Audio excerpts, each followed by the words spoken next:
So I'm feeling very emotional today, and I've been meaning to get a few things off my chest anyways. And as cringe as this sound, my therapist was like, "That's a good idea. I think if you feel like you should do that, you should get things off your chest." And I'm mainly recording this because I know that there's a lot of people who care about me, and who want to know where I've been and what I've been doing and what happened. And I love to gossip. We all know that, I think, as most people do. And I'm not trying to gossip. I just want to give everyone an update on where I am and what I'm doing and what happened. And I feel really emotionally in tune, and I feel at peace enough to do this now.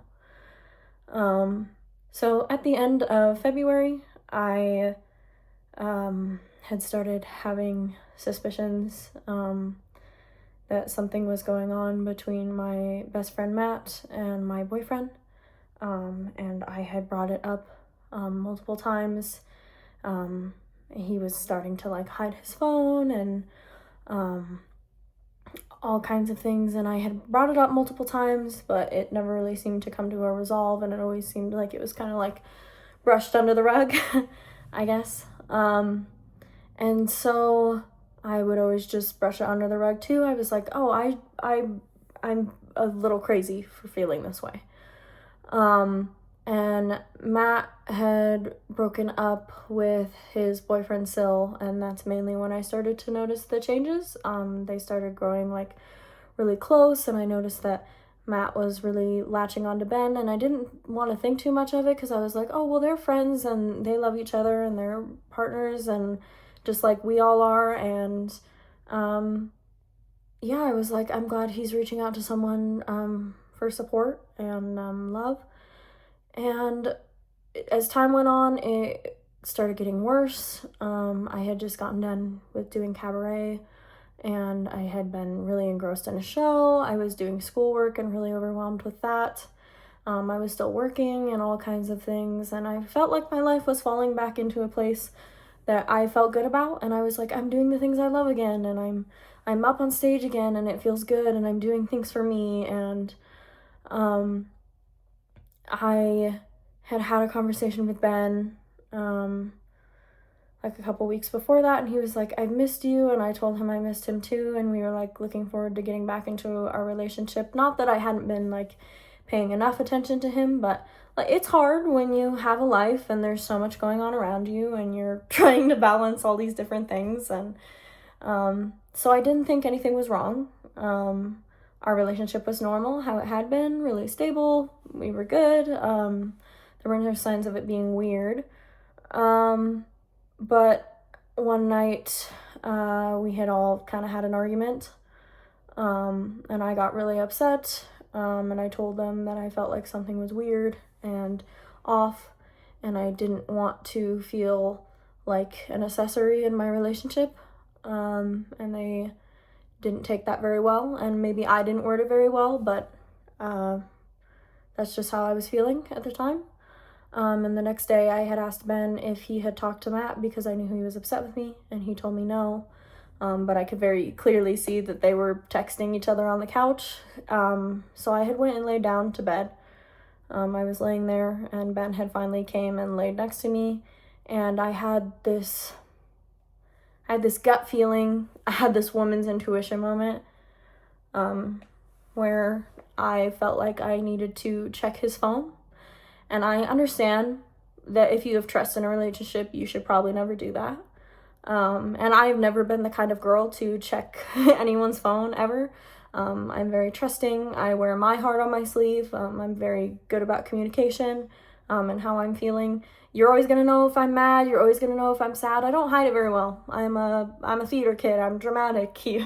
You're always gonna know what, maybe not what to expect, but you are always gonna know what you were gonna get out of me. I'm very clear about it.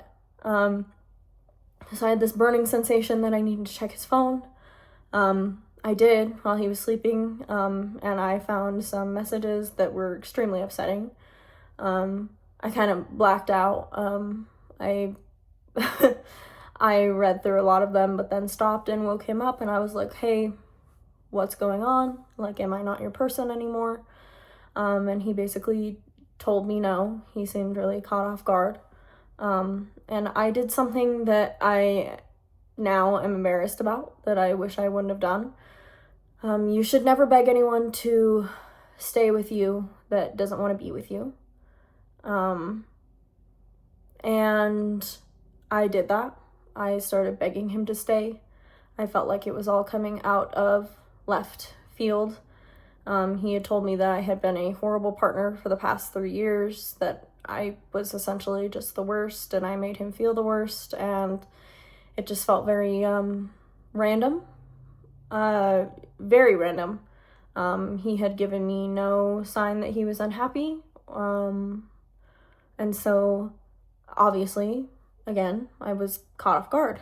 And we had argued late into the night, and around 4 a.m, I woke up Jalen and Matt, who were still living in the apartment with us, and I started telling them what was going on, and Matt didn't say anything to me, and I was very clearly upset, and it was kind of to the point where I was like, guys, now is the time to say something. Like, I was expecting at least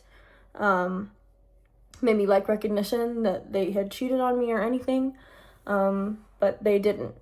He started spinning it that he had played second fiddle to everyone in my life since we had known each other for almost 10 years, and just told me how I'd been horrible to him throughout our entire friendship, and they basically spun it all on me, which I now know that it is not my fault.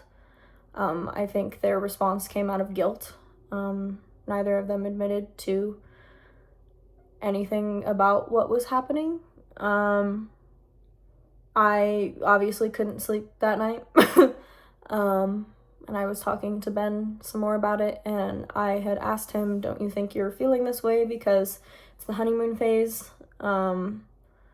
All relationships feel like this at the beginning. And he was like, no, it's different with him. And ouch, I mean, that had hurt at the time. And I was like, what do you mean? And he was like, this feels real with him. Like, I love him like I've never loved anyone else before. And that really hurt to hear from your partner, who you've been with for 3 years and have grown to love and adore and know very intimately and deeply. I'm going to pause this one